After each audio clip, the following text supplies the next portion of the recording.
Essentially, 0.1.1 or 0.1.1c brings some minion-related stuff into the mix. So I want to talk about that, and we're also going to be talking about the this, whatever the hell this was. This is the new event league in Path of Exile 1 we're going to talk about. I haven't seen any of these, I haven't read them. All I see is Harbinger Witch, and what else? There was something else, the Gambler. All right, so let's go through the patch notes first. This patch adds a respawn support for more endgame content and support for renaming characters through the website, as well as other improvements and bug fixes. Improvements and changes. Add up to 5 respawn attempts to the Twisted Domains. A bunch of these bosses got some respawn attempts, right? Based on the difficulty. Repeated attempts with of the domain will result in no experience from monsters. Okay. Added up to 5 respawn attempts on Olroth, up to, on Crux. That's going to be quite interesting. And then respawn can only be triggered by the person who put the expedition logbook. Wait, in the logbook as well. Breachstones and or audience with the king. Checkpoints. I don't know about this one personally. But added more checkpoints to several map areas. Improve the placement of some checkpoints. I feel like if a map design requires the usage of checkpoints, the map design is at fault. That is my personal take. I just want to have that stated and loud and clearly that I believe that if checkpoints in a map is required, then the map layout is the problem. Add a /reset atlas chat command, which can only be used to reset your atlas when it's in a bricked state. No available maps. So that one guy we saw on Reddit a month ago can actually start playing a game again. Is that it? Add a minimap icon strongboxes. Thank you. Minimap icons for league mechanics now remain visible regardless how far you travel from them. Thank you. Make it easy to return to them later. Thank you. Hitting an inanimate object such as ice crystals, tempest bell, or vine arrow plants can no longer cause you to trigger skills to generate energy. Vine arrow plants no longer take damage from hits and therefore no longer cause your on-hit effects and similar stats to take effect. Minions can now briefly squeeze through smaller gaps if they fail to move for a short period. That's what we're going to be finding out today, if it's going to be good or not. So let me go back into the game. So we're going to be finding out whether or not our minions can get through doorways after they've been stuck for a while.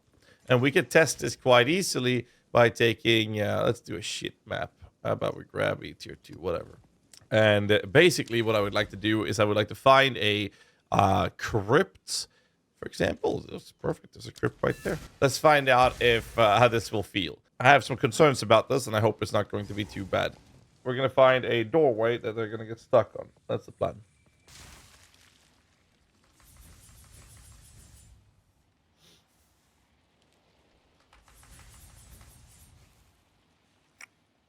Well, clearly the patch didn't fix the doggo, but it definitely looks better. I'm not going to say that it's bad, but I'm not going to say that it solves the problem, based on what I'm seeing here at least. I guess I'll have to play a little bit more, but my first initial take is that it's better, but definitely far from a solution to it. All right, let's move on. Channel skill, which scales their cost, attack speed modifiers. Now explicitly describe this. Okay. Unused stats in the skill and character menu refers interfaces are no longer displayed. Stun threshold tooltip now provides more information on stun mechanic. Add a customizable target behavior settings when using a controller. This can be viewed and selected in the bind skills menu. Charms to the controller HUD. Added this setting to display advanced item information when expecting items while using a controller. Add a dedicated keybinds for confirming choice of various interfaces when using a controller. Increase font size of text in various locations when using a controller. Improved item navigation using controller. So targeting behavior for ranged attacks and offering skills. Made further changes to reduce the aggressive targeting of Tempest Bell when using a controller.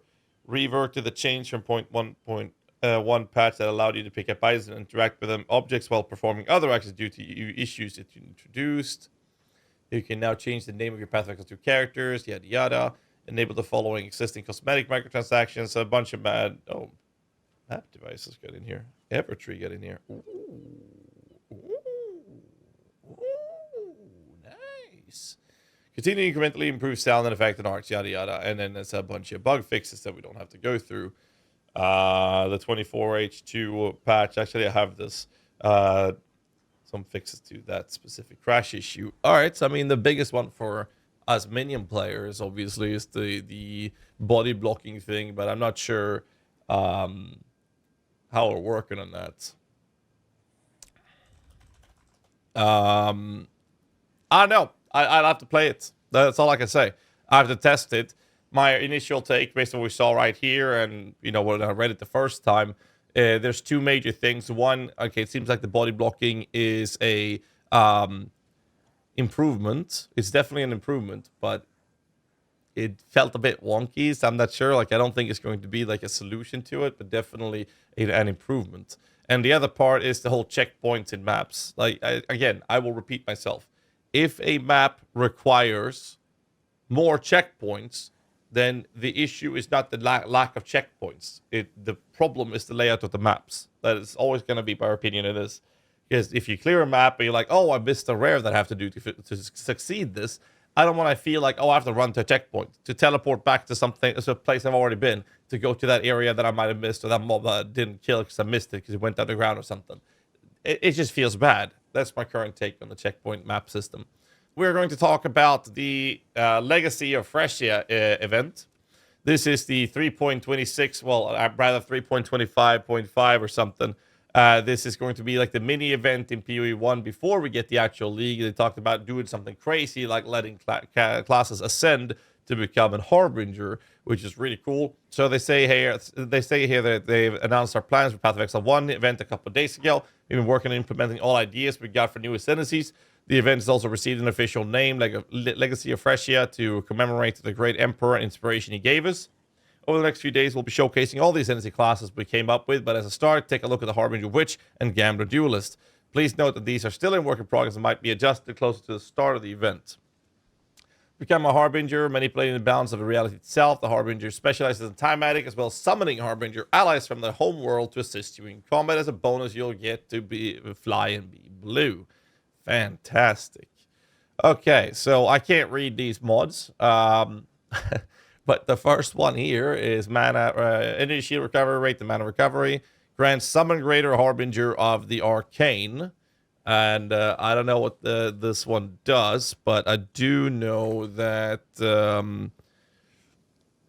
what is that belt called again? Untethered Will, the flow. Is this the one I'm thinking about? The Flow of Untethered? This one here lets you summon Harbinger of Time, which is here. So this one is an action speed buff. And I know that because the Harbinger Time skill is gaining an action speed aura. I wonder if there's information of Harbinger of Focus. Harbinger of Focus, if this actually exists. Occasionally cast and reduced damage you take and makes you avoid stuns. Okay, so these things actually are possible to check. Interesting. A greater one, yes, but the upgraded version of that is Torrent Reclamation, which gives you the greater version of it. Which is, they nerfed this, by the way. It's only 10% now. It used to be 20. So you actually are able to Google up or search for the actual different skills that these do. So Greater Harbinger skill, Greater Harbinger of skill seems to have information here as well. But this is focus. Wait, I wanted... Oh, okay. Doesn't say here. Okay, interesting. At least the time and focus seems to exist. So we have a Harbinger skill. We have increased area effect of hex skills. Temporal chains is no reservation if cast as an aura. Interesting. Immune to curses while channeling. Unaffected by chill by channeling. And same thing with shock. And then we have on the bottom here, we have buffs on you expire 30% slower and debuffs on you expires faster. And 40% CDR rate. Jesus Christ. Okay. That looks interesting. So basically when they say, oh, you can summon Harbingers to aid us in battle, these are basically buffers of some sort. They're not going to be, at least from my understanding reading this and what we know that we have access to from the Torrens Reclamation in the game right now, seems to be essentially just giving you a minion aura, because that's what the Harbinger of Time is doing. For example, it summons a unit that provides an action speed, providing aura buff. So it's going to be quite interesting to see how this is going to work out. Obviously, they said that we're going to turn into a Harbinger, which is what they were saying when we get to fly and become blue. So I'm not sure how this is going to feel, but it looks interesting nonetheless. But this is the Witch version, and in the Duelist, we have Growing Accumulator, deal triple damage, deal double damage, deal 25% less damage by default. Critical strike chance is lucky, damage with hits is unlucky. We have avoid elemental ailments and stuns, minus resistance, but 50% chance for elemental resistance to count up as being 90% against enemy hits. Interesting. Hits have 50% chance to treat enemy monster elemental resistance values as inverted. Damage of enemies hitting you is unlucky while you're on low life. And then this one is a 2-node chance to block spell damage is lucky, chance to block attack damage is unlucky. And the other one is the inverted spell, blocking spell is unlucky, but blocking attacks is lucky. Critical strike chance is lucky, and hits is unlucky with this one. Quite interesting. I kind of like the thematic approach of this one, but I'm not sure how this is going to be. My understanding is that we get to choose to ascend to this instead of the regular ascension, or am I missing something here? Is that how I understand this? That instead of you doing your regular ascension, you will instead get to choose this as your ascendancy. Is that correct? Or is this added on top of your ascendancy? Because I think this is just replacing your ascendancy, right? My understanding is actually that we don't get to choose any of our ascendancy. We just get to choose these instead. So everyone's going to be a bunch of Harbingers. Quite interesting. So like when we look at a Binion approach to it, I mean, obviously we're going to want to have buffing things, which would be the Witch most likely, depending on how the Templar shows up. But, I don't know. I need to see what the other guys here are doing, but looks interesting. I think it's going to be fun to play either way, but it does bring some limitations compared to what we currently have available in the minion-oriented versions of these. But it looks fun. I think it's going to be fun to play either way. I mean, just turning into Harbinger is always a cool thing to do. I like this. So, where did it replace in the announcement? Yeah, it looks interesting, but I know what that Harbinger or Greater Harbinger timescale is doing. And we had a Harbinger of Focus, which was reduced damage you take and makes you avoid all stuns and elemental ailments. That's the Harbinger Focus. But I don't know where the remaining Harbingers are, what they do. Maybe we'll have to do some more research on that. Quite interesting, though. And what else did it say? Which ascendancy should we showcase next? So we get to vote on the one day we're going to showcase. Is there any date or any confirmation of when this is happening? Spoiler. One more thing. What is this? Map receptacle.